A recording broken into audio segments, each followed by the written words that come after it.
Good morning. My name is William Robinson, and I want to start by saying I'm very grateful for this invitation from the People's Platform Europe, and my only regret is that I cannot be present in person today. This is an absolutely urgent gathering. Global capitalism is facing an unprecedented crisis, an epochal crisis. We've entered a stage in this system of its absolute violent predation. Its extermination impulse is now rising to the surface. We've entered a period of great upheavals, in fact, of cataclysmic changes that are already underway. And this presents really grave dangers, but it also opens up opportunities for mass struggles from the bottom up. In my view, the burning challenge we face right now is how to renovate projects of radical transformation and emancipation from the bottom up. How do we build up counter-hegemonic power from below? And in fact, I would suggest that our very survival depends on doing so. In this 500 plus years of world capitalism, this system has experienced ongoing waves of expansion through colonial conquest and through imperialism that has involved periodic cycles of crisis that are followed by periods of transformation and restructuring, then new rounds of expansion of the world capitalist system. Now, I want to talk this morning about the nature of the global crisis that we are facing right now. Potentially, this crisis is more catastrophic than earlier cycles of crisis. What I want to do is present the big picture of global capitalism in crisis. And naturally, that means that I have to simplify and I have to generalize. This is so much that I can say in 30 minutes. Let's start by saying what type of crisis are we in worldwide? And we can identify three types of capitalist crises. Let's remember that by its very nature, the capitalist system, its internal dynamics and internal contradictions inevitably leads to crisis. Crisis is absolutely inevitable. The first type of crisis it goes through is known as cyclical. In mainstream circles, it's called the business cycle or recessions. They take place about once every 10 years. There was a worldwide recession in the early 1980s, the early 1990s, and then the turn of the century. But we're in a much deeper crisis. We are in the second type that I call we can call a structural crisis. While cyclical crises can affect specific countries and regions, these big structural crises generally affect the entire world. I call them restructuring crises because the only way to resolve these crises are to restructure fundamentally the way that capitalism is organized and the way that it functions. And they take place approximately every 40 to 50 years in great waves of structural or restructuring crises.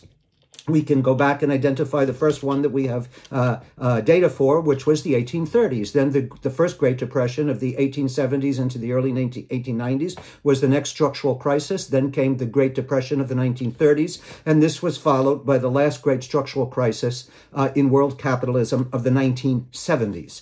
And in response to that crisis, emergent transnational capital launched globalization, which we can consider this period of prolonged class warfare from above. An emergent transnational capitalist class emerged and became the hegemonic fraction of capital on a world scale. It went on the offensive to recover the hegemony of capital, to rediscipline the global working and popular classes after the wave of anti-colonial struggles, third world liberation movements, and mass rebellions that swept the world in the 1960s and 1970s. And so over the last half century, globalization has involved prolonged waves of worldwide capitalist expansion. We've seen the reintegration of the former Soviet bloc, China, the Third World Revolutions, and we're really reaching the end of the extensive enlargement of world capitalism in the sense that outside of a few pockets, there are no other countries and no other peoples that are outside of global capitalism still to be conquered and integrated. We have seen the violent insertion of every country in the world into a new globally integrated system of production, finance, and services controlled by the transnational capitalist class and their political agents in states, especially the most powerful states in the global system, and in transnational institutions. We have seen over the last half century vast new rounds of primitive accumulation in which hundreds of millions of people have been dispossessed, uprooted, and thrown into global labor markets made available for exploitation by transnational capital. The global proletariat now numbers 5 billion, the largest class in history. But the global working and popular classes are at this time under all-out assault by the transnational capitalist class and by their political agents. And throughout all of this, we're talking about the last 4 to 5 decades of capitalist globalization following that great structural crisis of the 1970s. Throughout all of this, we've seen this extremely rapid and unprecedented centralization and concentration of capital on a world scale in transnational capital. In 2023, for instance, just 17 global financial conglomerates controlled $49 trillion in wealth. That was more than half of the entire global economy that year. In fact, we're seeing this unbelievable, even as I speak, as we meet here this morning, this unbelievable global monopoly concentration, for instance, in the giant high-tech companies, and that economic concentration, capitalist concentration, is spilling over into direct political control here in the United States. In 2022, the world's ultra-wealthy, which brings together 62 million millionaires and billionaires, had combined wealth of more than $190 trillion, more than double the entire global economy, to the global GDP. And this, well, 80% of humanity, some 6 billion people, lived either in poverty or hovering just above the poverty line. And so we've seen this accelerated social polarization, unprecedented levels of global inequality. You're all familiar with Oxfam's 2018 report, in which it said that 1% of humanity, and this was already 7 years ago, this inequality has even gotten much worse since then, that 1% of humanity controls 52% of the world's wealth, 20% of humanity, that portion of humanity that can, in one or another way, survive in global capitalism, controls 80% of the world's wealth, while 80% of humanity has to make do with just 5% of the world's wealth. And even at that, this 20% of humanity that's a number which is rapidly shrinking, experiencing the ranks of that 20%, a very rapid precariatization. So we are living in, very simply, the age of the global dictatorship of the transnational capitalist class. Now, if capital managed to resolve the great structural crisis of the 1970s by going global and carrying out everything I have just been discussing, the next great structural crisis hit in 2008 with the global financial collapse. And this new structural crisis is not resolved as we speak, as we meet here in 2025. If we look at 2008 as a cyclical crisis, it was resolved in the 2010s. But on the contrary, as a structural crisis, a deep structural crisis, not only is it not resolved, but as we speak, it is getting worse. It is spiraling into the third type of crisis, which we can call systemic, meaning that the only way to resolve this type of crisis is to literally supersede, to move beyond the existing system, in this case, global capitalism. Very simply, we are facing the exhaustion of global capitalism's capacity for renewal. And the ruling classes are getting desperate. They are upping the ante with war, fascism, and genocide. In fact, the ruling classes recognize the severity of this crisis. Many, maybe all of you, are familiar with the World Economic Forum's report in 2023, in which they refer to a polycrisis of global capitalism. But it's not just the World Economic Forum. The Trilateral Commission, all of these international elite forums, and in fact, even U.S. intelligence agencies, they've all released reports in the last few years indicating the incredible severity of what they see as an unprecedented multidimensional worldwide crisis. In fact, global elites are deeply divided. There is internecine fighting among themselves. They are rudderless. They cannot resolve this crisis. They don't know how to resolve it. What does this mean? It means that there are numerous entry points for resistance on our part from below. But we must understand the nature of this crisis in order to turn it into our advantage. So I want to lay out four dimensions of the crisis of global capitalism. Now, these are not separate crises that simply converge. They're distinct moments. They form a unity, the epochal crisis of capitalist civilization. The first of these four is economic or structural, a crisis of chronic stagnation, of overaccumulation, which is something built into the capitalist system. There's no way for the system to avoid it. The most fundamental contradiction internal to capitalism is the overproduction of capital. And in fact, as we speak, surplus capital has reached extraordinary levels. The leading transnational corporations and financial conglomerates have registered in recent years record profits. At the same time, as the rate of profit has steadily fallen and as corporate investment has declined. The wealthy, the transnational capitalist class, the corporations have accumulated obscene amounts of wealth, more than they can possibly spend, much less reinvest. Global markets are saturated as a result of extreme, unprecedented inequality. The global markets cannot absorb the output of the global economy. And so this surplus accumulated capital, with nowhere to go, has been ballooning, especially since 2008. For example, average profits experienced a 52% increase for the 3-year period from 2021 to 2023 over the preceding 3 years. And this, though, has been as the rate of profit has fallen. So total cash reserves held by the world's 2,000 biggest corporations have increased and increased and increased very sharply from 6.6 trillion. These are cash reserves just laying idle. 6.6 trillion in 2010 to 14.2 trillion in 2020. And so as the global economy stagnates, corporations have retained rather than reinvested their profits. Since 1980, corporations have been awash in these cash holdings that have ballooned, from 10% of the GDP in the United States to 22% in Western Europe to 34% in South Korea and even 47% in Japan. And so the ruling groups face this great challenge. How do you keep the global economy going? How do you sustain accumulation in the face of stagnation? And so they've turned in recent years to several mechanisms, to financial speculation, to debt-driven growth, and to the plunder of public finance. But these have been temporary fixes, and they are now reaching their limits. Just in terms of financial speculation and the creation of fictitious capital, which gives the illusion the economy is still functioning when it's really not, is that the real global economy of goods and services upon which all of us depend was valued last year at $85 trillion, whereas fictitious capital is calculated literally in the quadrillions of dollars. So another financial collapse is absolutely on the horizon.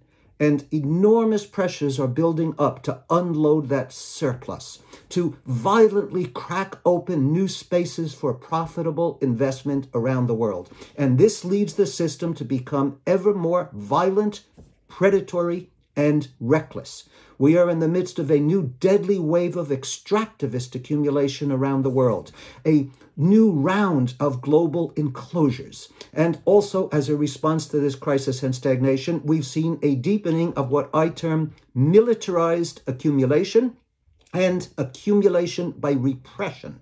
That is, that expanding systems of mass surveillance, warfare, social control, and repression constitute in themselves strategies of accumulation. We are living in a global war economy. When Russia invaded Ukraine, that was a tragedy for the Russian people, the Ukrainian people, and the world's working and popular classes. But for the military-industrial complex, the financial corporations, the high-tech corporations, this has been a tremendous bonanza, which is why one consultant to the Pentagon, when Russia carried out that invasion, declared giddily, "Happy days are here again." And this is why one Morgan Stanley executive, when Israel launched its genocide in Gaza, said, and I quote, "Gaza fits quite nicely into our portfolio." Wars on poor communities, on immigrants, on refugees, on gangs, on cartels, privatized mass incarceration systems, the construction of material and digital border walls, surveillance systems, all of this and much more are now major sources of accumulation in the face of stagnation. They throw fresh firewood on the embers of a stagnant global economy. And so overaccumulation and the response to it by transnational capital explains as much of the current worldwide war drive as do the geopolitical and other considerations through which we analyze geopolitical conflict and spreading wars. Capital's coercive domination is becoming deeply embedded in new strategies of militarized accumulation and accumulation by repression. And in this context, genocide becomes enormously profitable and attractive, resolving political and economic problems for the ruling groups. The limits to expansion now must be overcome by technologies of death and destruction, as we have seen in Gaza and around the world. That, in synthesis, is the first of these four dimensions of crisis. The second is a crisis of social reproduction. Surplus capital produces its alter ego, surplus labor. 2 billion people are now surplus humanity. The global proletariat can be divided into two categories. One are those that are expelled from the circuits of capital, marginalized, made redundant, made surplus, and that's 2 billion. And then there are those that are incorporated into capital's circuits as precarious labor. That is another 2 billion. So 4 billion of the 5 billion strong global proletariat is either completely precarious or surplus. And although there's no time to go into detail now, digitally driven restructuring, which is now fast forwarding underway, will expand the ranks of both surplus humanity and also the precariously employed. So billions of people cannot survive moving forward through this crisis. Social disintegration is spreading everywhere. Hundreds of millions face displacement by conflict, climate change, economic collapse, and political, ethnic, and religious persecution. Whole communities, whole countries are collapsing. Look at Haiti, the Congo, Sudan, major sectors of the countryside in Mexico and Colombia, and so forth. In these regions, what do we see? The rise of new political and military mafias, gangs, corrupt cliques. And these new forms of local criminal power are going to become much more common, and they do what they do, this is the key, in consort with transnational capital, violently opening up space for transnational capitalist plunder in exchange for snapping up crumbs at the table of global capitalism. And so we have this rapidly expanding global police state to contain the actual and potential rebellion of surplus humanity and the global popular and working classes. In this context, the ruling groups have the Gaza option, extermination. At the deepest structural level, Gaza is an attempt to resolve the problem of surplus humanity through genocide. Eliminate the Palestinians as surplus humanity, and of course, in the process, seize Gaza's real estate resources, its gas and oil, and other natural resources. But the ruling classes are also pursuing their second option. If you have the Gaza option, then you have the Salvadoran option. In 2023, the Salvadoran government opened what it called the Center for Containment of Terrorism, the largest mega prison in the world, housing 40,000 young men, complete surplus humanity. This is part of the new mega prison geographies. After the Salvadoran government announced it was opening that prison, Brazil, Turkey, China, Thailand, the Philippines, India, Sri Lanka, and plenty of other countries announced that they were also going to begin construction and open up these massive mega prisons to lock up surplus humanity. So these are the new geographies of containment. In this context, borders are less physical markers than axes around which intensive control of those expelled is organized. They become zones of non-being, zones of death. Along the U.S.-Mexico border, 7,000 people have died in recent years, and that is a vast underestimate because it doesn't include the thousands of people that have perished at that border and their bodies have never been recovered, and it doesn't include the thousands, maybe tens of thousands more, who have died trying to make that dangerous passage through Central America and through Mexico. The Mediterranean coastline is another zone of non-being and zone of death. From 2014 to 2024, 24,500 people perished that we absolutely know of, and there are many, many more that we don't hear about. You've all seen these headlines that when these refugees, some of them reached the Greek lands, the Greek Coast Guard has been rounding them up, sailing them out to sea, and dumping their bodies in the ocean to die. But this is not just these two zones of death. This is all around the world, and that's what we need to see. I want to give you one third example. We know that Saudi Arabia, a significant portion of the labor force, are transnational migrant workers that live under conditions of virtual slavery. Among them are 750,000 Ethiopians that labor in Saudi Arabia. Well, in 2023, several hundred more Ethiopians, impoverished, nearly barefoot, were trying to make their way way to Saudi Arabia to find work there. And as they crossed this mountainous area into Saudi Arabia, the Saudi guard simply opened fire with machine guns, killing and injuring hundreds of them. So this is a worldwide phenomenon. Now, transnational migrant labor is absolutely crucial to the global economy. In fact, this group that can be super controlled and super exploited and simply done away with and they're no longer needed is going to become a generalized model worldwide if the ruling groups have their way. And what they want to do is set up the system of virtual slavery that you have in the Gulf states, where the migrants are, in fact, a majority of the population, but their passports are taken away. They live in barracks. They get super exploited, very low paid. Once their work, if they die on the job, that's it. They just die. And once their work is done, they're simply sent back to where they came from. So a select few will be let into the global fortress as peons, while the rest of humanity is locked up and abandoned. These are what we can call the new Victorian Holocausts. Now, that is the title of a book that Mike Davis published, where he was pointing out that during the British colonial period in India, the British simply siphoned out all of the wealth and displaced the population. And then there were periodic famines in which the British just left millions, tens of millions to die. So we are now seeing a new late Victorian Holocaust around the world. Gaza, Congo, the borderlands we've been talking about. These are hellscapes, real-time alarm bells warning that capitalism's extermination impulse is being activated to resolve capital's intractable contradiction between surplus capital and surplus labor.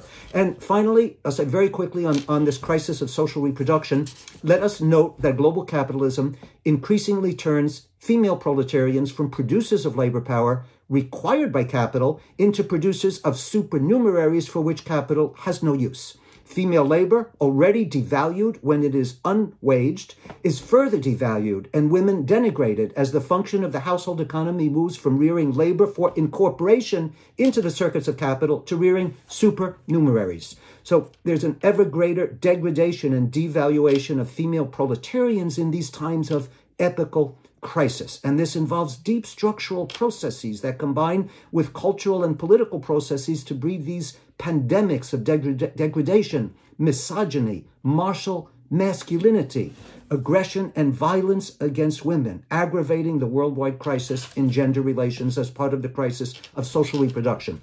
The third dimension of crisis is political. A crisis of state legitimacy, capitalist hegemony, and geopolitical conflict. We're moving towards a general crisis of capitalist rule worldwide. The ruling groups are desperate to reestablish their hegemony and their legitimacy. They are escalating state violence around the world. We're seeing the rise of neo-fascist far rights around the world and the expansion of the global police state. Unprecedented inequalities can only be sustained by extreme violence, militarization, and repression. The ruling groups face this crisis of social control. How do you maintain a grip on power and prevent uprisings? So consensual mechanisms of social control are breaking down everywhere, and we're seeing the rise of authoritarian, dictatorial, and even fascist systems of political domination. In this context, intra-elite conflict is escalating. The center is collapsing. Internal political crises break out in one country after another. Now, for me, 21st century fascism, we can conceive it as a triangulation of three things coming together. First is transnational capital. Second, coming together with reactionary and repressive political power in the state. And third, combining with a mobilization in civil society, a fascist mobilization. And these fascist projects seek to violently smash open new spaces and new powers of capital without democratic accountability or the old forms of legitimation. They seek to channel mass social insecurity and anxiety away from its source, which is global capitalism in crisis, and redirect this mass social anxiety and destabilization towards the other, whether other countries, ethnicities, immigrants and refugees, religious minorities, and so forth. So this creates an explosive situation, tinderboxes that can explode at any moment. Look at the United Kingdom in the summer of 2024, those anti-immigrant riots. Now, who was doing that rioting were poor, unemployed white proletarians. And so part of this fascism is hyper-nationalism. That's always been a characteristic of fascism, as has been racism and scapegoating. What is so scary is that sectors of the transnational capitalist class now are coming on board with open fascism. Trump has brought 13 billionaires into his cabinet. Two fascist billionaires, Trump and Elon Musk, now run the White House. And you all know that Elon Musk is endorsing the Alternative for Germany and the other fascist options in Europe. So we have this more direct political domination of the transnational capitalist class, even willing to consider fascist forms of rule. So the agenda of the transnational capitalist class is to utilize the state machinery to consummate the neoliberal revolution of the past half century, to liberate capital from any remaining restraints that have still been in place. Especially here in the United States, we see a new block of capital emerging, bringing together Silicon Valley with the Pentagon and with Wall Street. That is a new block of capital involving high-tech, finance, and the military-industrial complex. And along with that, coming on board too, is the medical industrial complex and energy. And so at the same time as all of this is happening, we are seeing that the post-World War II international order is simply cracking up. There's the onset of this radical reconfiguration of global geopolitical alignments to the drumbeat of escalating financial turbulence and political chaos. Yet this crisis of hegemony in the international order takes place within a single integrated global economy. And we need to be clear here that the emerging global capitalist pluralism may offer greater maneuvering room for populist struggles around the world, but a politically multipolar world does not mean that the emerging poles of global capitalism are any less exploitative or oppressive than established centers. An anti-imperialism that supports one center of global capitalist power over another is, in my view, an anti-imperialism of fools. Finally, the fourth dimension of crisis, as I wrap up, is ecological holocaust, the collapse of the biosphere.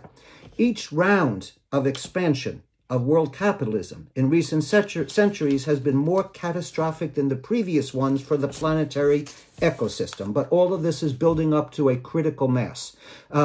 The artificial intelligence and digital revolutions promise a massive new wave of expansion with devastating impacts on the biosphere. I don't have time to go into detail in this fourth dimension, but we all know that capitalism must have perpetual expansion. Economic growth or cutting back or reducing economic growth is not an option for capitalism. It's simply not an option.